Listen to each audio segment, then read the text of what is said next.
And as people are joining, I'd love to get active on the chat. I'll quickly just introduce myself, turn on my video. Good morning, everybody. My name is Casey. I'm the Director of People Development at Aduro, and I have the honor and the pleasure of being your host for today's session. I'd love to get the chat active, so I'll start with sharing. I'm joining you from Bothell, Washington. It is 9 a.m. here. I know there's probably people on the call from other time zones and different locations, so share in the chat just where you're joining from. Cleveland, Seattle, Mount Lake Terrace, Redmond, Florida. Oh, we're reaching to the edges of the United States this morning. That's awesome. Texas, Canada. Awesome. And I have a friend here in Bothell, it looks like. Wow. What a great group from all over the ends of the United States, New Jersey. Awesome. Welcome, everybody. So before we really jump into today's content, I'm going to cover just a few housekeeping items. So it looks like a lot of you know how to use the chat, which is awesome. We also will be accepting questions throughout our session. So feel free at any point to send in a question via the chat or into the QA, and that's at the bottom, just a couple tabs over from your Q or your chat button. We're going to save QA at the end, and there might be a natural point of the conversation where a question gets answered, but we will want to dedicate some time to that. And we will be recording and sending this session within 48 hours. So if you love this session and you have someone to share it with after, please feel free to send it along. And one thing, there's many things unique about Aduro, but we love feedback, and we want to better understand your experience and how we can really tailor these types of conversations to meet your needs. So there will be a survey at the end of the webinar, and we'd love your feedback, good, bad, and recommendations for what we can do differently in the future. So a little bit about me. Over the past 9 years, I've been deeply immersed in employee well-being and human performance. And today I have the gift of leading our people experience department. And I know there's a lot of you on the call that just like me, you've experienced firsthand the desire to create a really engaging and unique well-being program while balancing all of the other responsibilities that come into HR. And sometimes well-being can really become time-consuming. And I'm so excited to invite our content team onto the call today and not only share a little bit about Aduro, but share more about how we think of connecting individuals to really meaningful experiences within their program. Aduro is a human performance company existing at the intersection of well-being and performance, really a hybrid of those two worlds.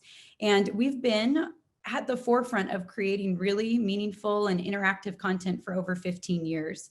And today we have over 60 in-depth programs and a library of media like courses and podcasts and activities expertly curated to really reach each member at the right time. So immediately taking the guesswork out of operating a well-being program and making sure that the content is impactful. So I'm really excited to welcome the Content and Media Labs team. They're really specialized in creating content experiences that motivate and resonate and engage employees to take steps towards improving their lives in any area that inspires them. And their work is consistently at the highest end of member satisfaction. Truly, best of all, I think, and we'll talk about it later in this session, but all of this, not just the beautiful content and resonating with a user and engaging a user, it's proving to produce real life results. So I am beyond thrilled to introduce our three panelists: Jennifer Griffin, Director of Content and Media Labs; Maya Kernick, Content Editor and Human Performance Coach; and Carrie Hopperstad, a content producer with Aduro. I am really excited to dig in with this team. And before we hear from them, I want to set the stage for our conversation. Just a few things that I'm really excited to talk about. So first, from an HR perspective, I'm hoping many of you can relate with me, but creating and deploying, managing an employee well-being program can really become complex and time consuming. And frankly, as an HR leader and HR teams, you may be stretched pretty thin and short on time. So I am really excited to hear more about how the Content and Media Labs team approaches content to reach our users without adding an administrative burden. And of course, I've heard this so many times in my time in the well-being space, but we all want a program that transcends a check the box approach. So learning more about how we really encourage intentional, purposeful, and relevant engagement. And what I like to call turning my employer says I have to do this into a program that is rave-worthy, impactful, and life-changing.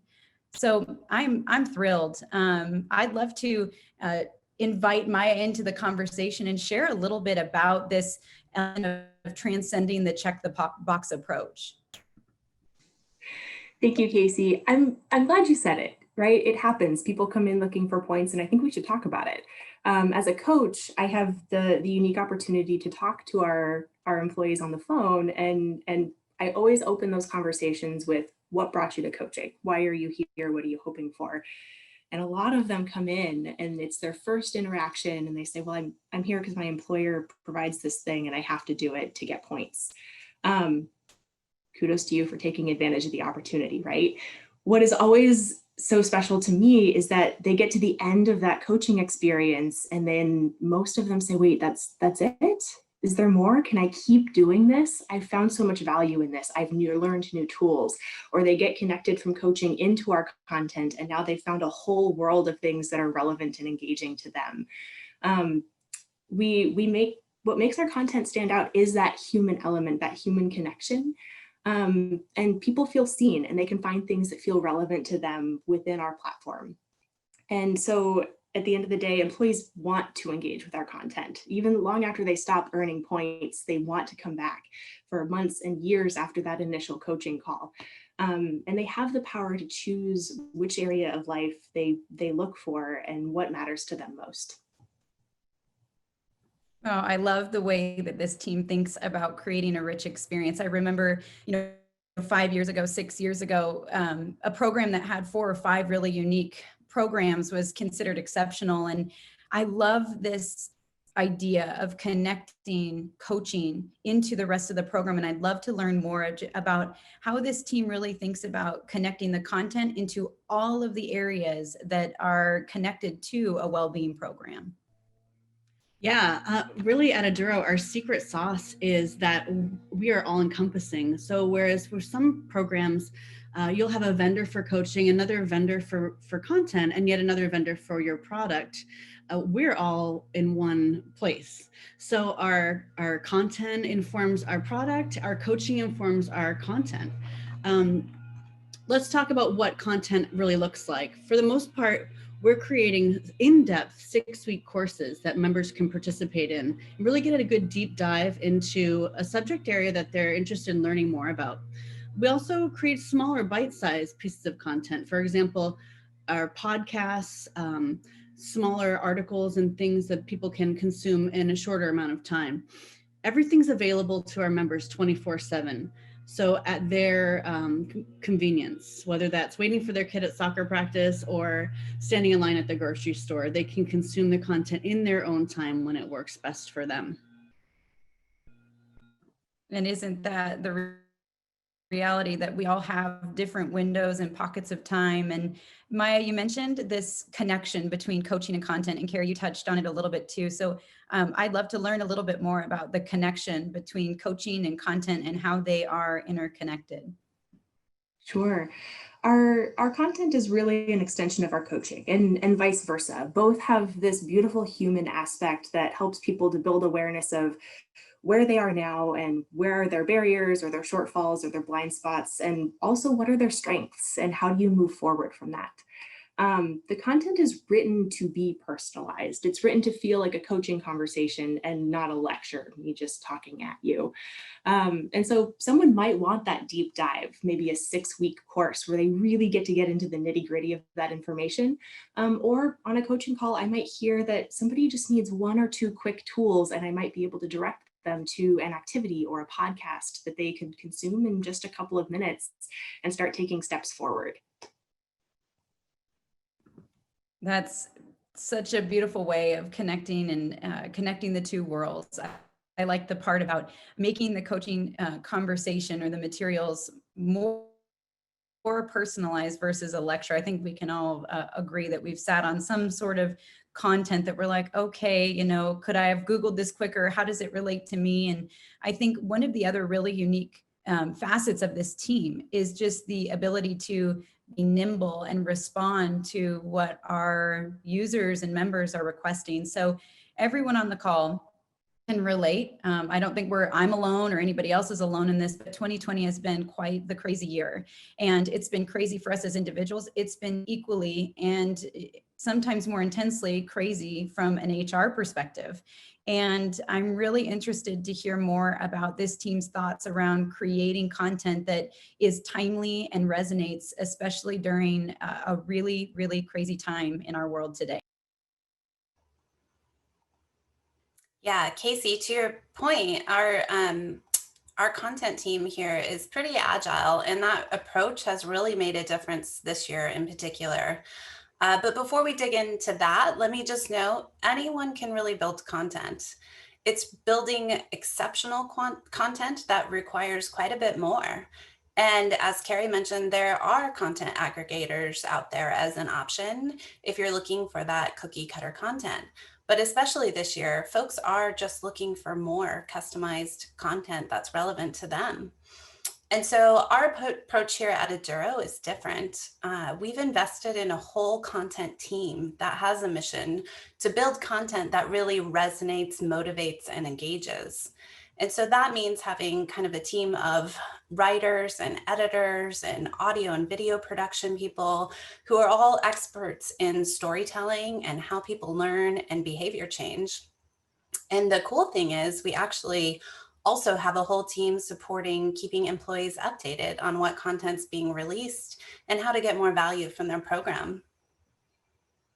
Yeah, and it's really not just our team for sure. It's the entire Aduro team that is sort of the backbone of our content creation.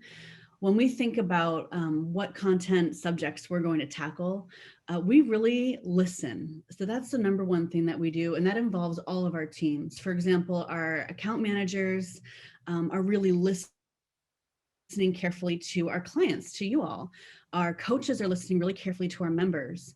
And we're also listening really carefully to our members who are consuming our content. We do very in-depth surveying after every piece of content, which often includes open text fields, which we actually read. So we're getting really great real-time feedback on the subjects that are really important to people in the moment. And as a result of that, our content is timely and relevant. An example of some feedback that we've been hearing a lot recently that maybe we wouldn't have assumed was from grandparents who are looking for support, how they can support their grandkids through this time. And so we're creating some content around building strong youth. Some other examples of content that we've released recently as a result of direct feedback and listening are courses around leading courageously. We just released a course around news fatigue, which I'm sure is not a surprise, and navigating relationships near and far. So those are some of the things that some examples of what we released recently as a response to what we're all going through in 2020. Carrie, I love those examples. And I want to note that many of those examples are not like deep dive, high commitment content. They're really these pieces of bite-sized content, so articles or podcast formats. And one of my favorite facts that I've been sharing that really surprises many is we take less than 24 minutes per week to slow down and learn. So the interesting thing is the reality is we're learning bits at a time via our phones. So on our lunch break or while we wait in a grocery store line or at the end of the day when we just sit down to decompress. So this is why our content book team believes that producing a range of content is really essential to reach and motivate people in the flow of their everyday work and life. So this includes, as Carrie mentioned earlier, bite-sized content like challenges or activities or podcasts or articles. And this unique ability to find something that you're really passionate about or really interested in learning more about, something that matters to you, and dive deeper with a 6-week course where there is still a time commitment, but it's more like 10 to 12 minutes a week on a topic. And then you have time to practice some of the new ideas and habits in between. And the great part is we actually do all of this right here at Aduro with our own team. So Casey, I thought it would be fun to turn the tables on you and maybe ask you a question, if that's okay. So I'm pretty curious, from your perspective, what has been one of the most challenging things for employees during this unusual year? And how do you think about addressing those through our own program? Such a great question. As was mentioned, we leverage this technology and all of the content at Aduro. And really, I think everyone can relate. At the beginning of the pandemic, it became such a different world to not be connecting with our peers or our coworkers or seeing each other at the kitchen or the water cooler or even across desks. And one of the things that we really started at the beginning was, how do we create these opportunities to connect throughout the week that allow our employees to engage with one another just as they would, but in a little bit of a different capacity outside of the office. So doing things like group walks where you could dial in on the phone and connect, and we put together an Aduro playlist or a Firestarter playlist, and really thinking of unique ways to do that. And one of the benefits of the platform and the way that the content is presented to our employees is we were able to mark these as featured events, to where, you know, there wasn't a lot of digging to find out what was going on and how you could connect with a peer. And we'll continue to do this. I know we have some great ideas for elevating this in 2021. Another huge thing that I think we saw in 2020 was the life and humanity that was breathed into mental health and the responsibilities of an employer as it relates to connecting an employee and surfacing resources for employees to really do the work within their mental health. And the Content and Media Labs team built in partnership with mental health professionals, beautiful paths and bite-sized pieces of content that really brought to life the humanity of a mental health crisis or a mental health situation. And we saw, well, I personally saw so many more people accessing content and then reaching back out to me and reaching back out to our resources. And the content became a vessel to connecting people more deeply into resources that transcended the WellBeing program. And that's one of the things that, you know, I would have loved to see in years past. It took a pandemic to really connect those pieces. But, you know, we all want really deep engagement in not just our WellBeing program, but the extensions of resources beyond that. So utilizing a mental health coach, utilizing our EAP, utilizing our behavioral health services through our carriers, and the content became really a vessel to that, destigmatizing and breaking down the barriers to getting more deeply rooted into care. And that has been a really beautiful thing. Casey, thank you so much for saying that. This year has been hard. It's an understatement. Coping with everything that's going on right now is messy. And what we're asking people to do, change their behaviors, learn new habits, is messy. You asked earlier, you know, what goes into building great content. And part of that has to be that people need to see their whole beautiful human imperfect selves represented inside of our content. Representation matters. We know it does.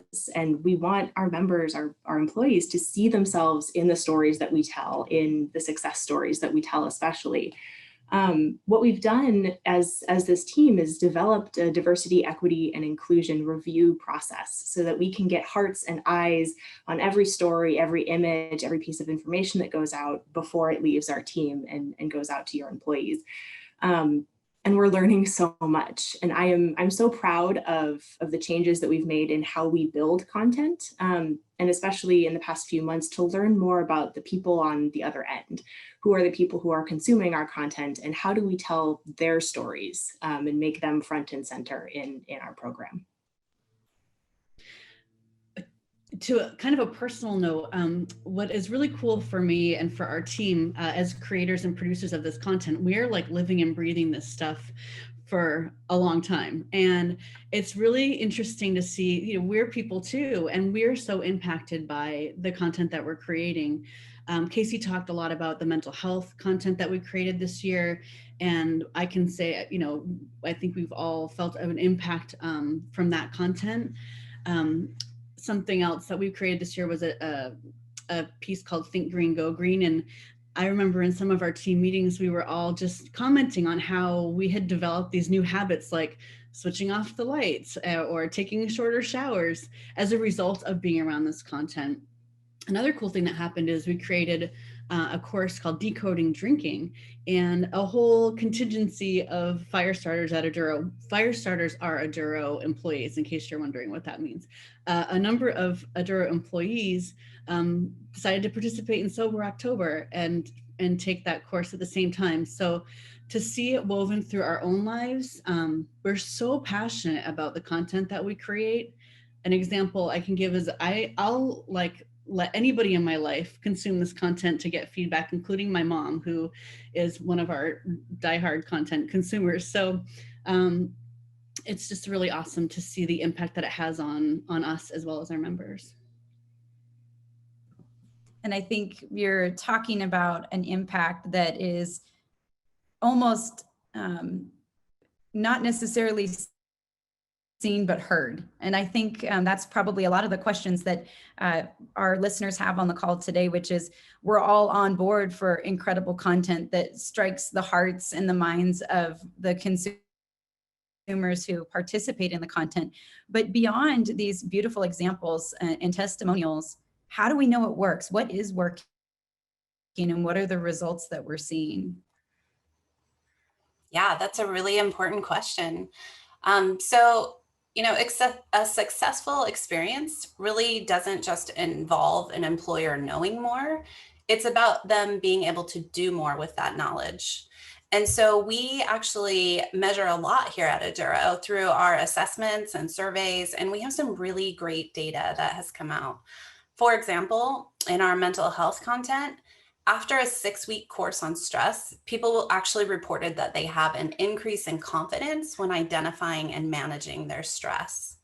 And 35% who were identified as an elevated risk in week 1 have actually lowered their risk by the end of the program. And we also see a correlation or an increase of overall happiness and satisfaction with life when people are going through paths like these. And so I think this really speaks to when we engage in our own well-being, it enhances success throughout our whole life, including this happiness and satisfaction at home and at work. But before we go, I want to tell one more story. Jen just went through numbers and percentages of people who lowered their risk. What our team does best is tell stories. I want to tell a story about a coaching participant that I had who, she comes to that first coaching call. What are you here for? Well, points towards my wellness program. I said, kudos to you for joining. And what's important to you? She says, well, I've always wanted to try to exercise more. I used to be more active and it fell off. I mean, who among us have not experienced some of that lately? I need to be more active. My doctor tells me I need to lose weight. I need to control my blood sugar. She also got engaged in one of our activity programs called Get Moving. And the one thing that she took away from that is that every moment of movement matters. And we were talking about that on a coaching call later. And I said, what if you just moved for 5 minutes every day? What would that look like? And are you crazy, Maya? 5 minutes? I can't accomplish anything in 5 minutes. But she was a trooper and she tried it. So fast forward, we've been working together, 18 months now, I think. She's in her second year of her Aduro program, and she's walking most, if not every day. And that resilient walking habit has made it through an injury and having to transition to moving from home after a pandemic. Her doctor is so proud of her progress. She's lost weight. Her blood sugars are looking better than they have in years. And she's so proud of herself. But most importantly, she feels so good. You hear it in the tone of her voice that she feels more confident and she feels better about herself. And I think that's the magic in what we do, is help people get clear on what's important to them and why, and then give them the right tools at the right time, at the right depth, so that they can make the changes that are most important to them. Well, when I hear coaching stories, one of the things at Aduro that we like to do is collect these testimonials and get permission from those who are engaged in coaching to being able to share these incredible experiences, because it really helps bring to life the journey from I'm doing this for points, I'm doing this because my employer says I need to, into the tools, the resources, and the content that we have within our product to bring that person along into an opportunity to change their life. And what we usually hear at the end of these types of testimonials is, I've told my friends, I've told my family, can I pass this on to my, insert anyone in their life? And that's really what we aim to do, which is to make this an opportunity to connect to all things, not just health, not just well-being, but all things into somebody's life, to allow them to live a brighter, stronger, healthier, more just more positive life that transcends beyond you as an employer and into the world. And I love hearing testimonials. And I know at Aduro, when we hear these, it just all reminds us of how purposeful our work is. As I promised, we had some early submissions and questions, but I also wanted to give an opportunity to any new questions that might be coming through the QA panel. So before we jump into the QA panel, I am going to start with some of the already submitted questions. And we touched on this a little bit earlier, but maybe let's give it a little bit more time. What is the best way to connect when you can't meet in person, whether it be through the product or just ideas that this team has? Yeah, I'll take that question. Yeah, we hear this all the time, and we think a lot about this at Aduro and on our team. And I think one thing about working from home is this like casual connection, walking to a meeting with someone and sharing something, or chatting over coffee or lunch has really been something that many of us are missing out. And I think about, like, from my perspective as a leader, on many of our meetings and calls, I can attest it's super easy to jump right into the more tactical things. And I have purposely been thinking about intentionally creating more connection points before jumping in. So one of my favorite things that we started maybe a couple months ago, and is called HiLo Buffalo. So I got this from my third grader. So you say one thing that's your high this week, one thing that's your low, and your buffalo, which is a random thing that could really be anything. And this has been something that I thought was kind of no big deal, but then I realized on Thursday for Thanksgiving, one of my team members is like, oh man, we're going to miss that this week. I think I'll carry it over to my family dinner. And I was like, that's so amazing. And it does really make a difference. So I think, listening with compassion and checking in with the human before the employee is really important. And then also, I think we can think about our wellness platforms for creating fun team activities. So maybe it's around building a community and volunteering for something, or sharing gratitude. So giving cheers and for your colleagues, or even just one of my favorite activities is sleep for a week. And so everybody logs how many hours they sleep per day, and try to sleep for a whole week as a team, which I think is fun. I really love the HiLo Buffalo. I think this is for anybody on the call who is in team meetings regularly or is a leader. What a really cool thing to start implementing with the team. I already see myself wanting to do that. So thanks for sharing, Jen. I also think the connecting when you can't meet in person from an HR perspective. So a lot of times as an HR leader, it can feel a little bit like I need to come up with all of these ways for these groups to form, or lead this, or do this, or communicate that, to make it special for each employee or each group of employees. And one of the big things that has been over the course of encouraging natural groups to form and really empowering employees to take off with this groups. I know incredible parenting groups for different aged parents with different aged kids, things like coffee with a coworker virtually. These are all things that other individuals within the organization are excited to lead and they want to be part of that. So my encouragement for those on the call is just to, who can you tap into? Which employees carry a great idea, and how can you really let that reach the rest of your employee population? All right, this question is a big one for Content and Media Lab. So the question is, how do you intrinsically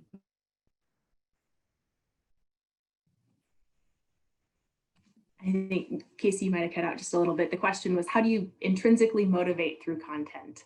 And as a coach, as a content editor, as a parent, as an HR professional, it would be so much easier, right? If we could just will our participants to do things that we know would make them healthier and happier. And that's not how it works. We can only provide external motivation. As a coach, whoever asked that question, that's all we can do is provide some external motivation. What I can do and what our content can do is help to unravel and clarify and help that person explore their own internal motivation. Why is it important for me to create change? How often do you give yourself that kind of time in a day to sit back and think, what's important to me? Why is it important to me? What tools do I have? What tools do I still need? What support do I have around me, right? We don't give ourselves that kind of time. And so that's the beauty of coaching and our content, is it intentionally creates that space for that reflection and that thinking. We provide lots of ways for somebody to act on their motivation. So if they've just got like an inkling that maybe that's something that's important to them, they can read a little bit and kind of tuck it away for later. And then maybe they come back later and dive into an activity, or maybe dive deeper into more 6 weeks of content around that topic. Most importantly, it's that we meet every individual person where they're at. There's no shoulds. We talk as coaches about shoulding yourself and kind of things that we think we should be doing. That's not what we're motivated to do. Those could be, two completely different things. I'll give you an example. I think I should lose weight, but what I'm really worried about is I'm so stressed and I'm not sleeping. And that if I could just fix that, I would feel so much better.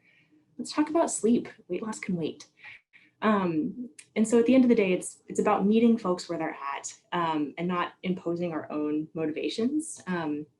Because motivation for sustained change can really only come from that individual. We just create the space for them to find that. That's awesome, Maya. I think parts of this sort of relate to the question that was asked on the to the panelists, which is, how do you find content and create it to be meaningful? You connected something there. Jen, do you want to take this on? Sure. Yeah, I mean, I think it does truly start, Carrie mentioned earlier, I think, around listening. And so we can sit in our little siloed group with heads down and guess what people want to hear about. And we may get some of it right, but we might also get a lot wrong. So I think that listening component is just absolutely essential. And we spend a ton of time listening across the organization, across our clients, and also through feedback. And without that component, I don't think we would do as good of a job. And then also just listening in the world, right? There's a lot going on in the world, and how can we take what we do best and create those pieces of content? And bridging the intrinsic piece of it. One of the things I love about all of our content is it's never, the energy isn't, we're going to show up and tell you what to do. For sure. I think that's like it connects to what we talked about earlier, which is coaching and instilling coaching philosophy into the content that we build. And it's asking, what's most important to you? What do you find valuable? What is your most valuable learning that you're taking with you? And really giving the listener or the reader or the watcher, whoever it is in the content, the opportunity to think deeper about the content, which makes it sticky and then allows for long-term behavior change. All right, next question. What suggestions do the panelists have to ensure employees feel valued and valuable? If it's okay, I'll take this one too, because I have a really exciting example Okay. I'm really inspired by. So as we mentioned earlier, we test our programs and our content often, and to as many people that will listen, really. So right now we're doing this mental health leadership training, which I'm super excited about. And I think this relates from what I just heard in our test, even just yesterday. So some of the themes to ensure employees feel valued and valuable is really about seeing people as humans and that connection piece, right? Allowing them the space to ask questions, to think and draft. So not feeling like you have to have a perfect answer to speak up. And then just feeling seen and heard. And I think this all just wraps around like being authentic and building relationships is super important for employees to feel valued and valuable. That's amazing. It reminds me of the belonging index that we launched at Aduro, and that connection of feeling not just that you're valued for your work, but that you belong at an organization, something that transcends what you produce and connects you to the meaning of your work and to the impact that you can have. And I think those all connect for me. And I love that example of our mental health leadership group. I'm really excited about that. Hey, Casey, maybe you could share what the belonging index is. Yeah, I'd be happy to share. And I'm not the expert in the belonging index. There's other people that are much more expert than I am, but essentially it's a curated set of questions that connect to a belonging score.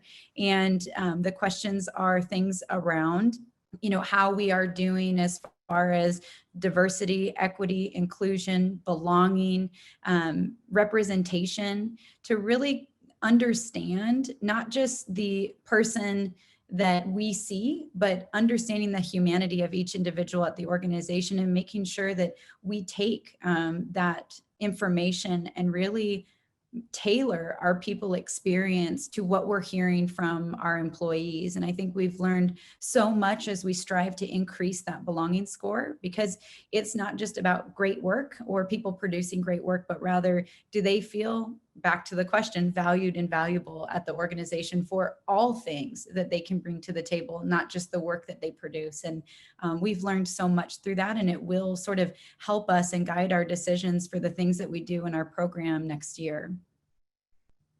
All right, this is a big one. So with the question is, with so much content being pushed to employees, how do you ensure that employee well-being doesn't just become another email in the inbox? This is a great question for Content and Media Labs. So whoever wants to take it, I'll let you. I'll take it. This also comes back, I think, to listening. Listening to our clients who know their employees best and the way that they like to get information delivered, and also listening to the members themselves, giving them options. Do they prefer to get a notification on their phone when there's new content released? Do they prefer to get an email? So really listening to the best ways that they like to get information. Our product is an app, obviously. And so there are lots of opportunities to surface relevant, timely content to our members when we think that it's important to them. Something I'm looking forward to as well is in future, something we're building right now is being able to show employees specific content that we think will be most relevant to them. So they've been in kind of a vein of content and we think, we really think that you would like this. What do you think? So that's something that I'm really excited about building and coming in future. One of the things that I think about is the old way of wellness, which was trying to think about every potential communication you should send out to get people engaged, the whole population engaged in something broader. And one of the, there's a couple pieces of our product that get me really excited. And one is just the opportunity for someone to browse and for the system to learn more about that person, to then make recommendations without HR having to make recommendations as to what might be relevant. So instead of the employer making recommendations on things that they think an employee should be doing, it's personalized to that individual, which makes a huge difference. Again, like I talked about before, eliminating the barrier to entry. And I think that's a huge part of that, the personalization of choice, and then having that choice be connected to the things that you've been interested in before.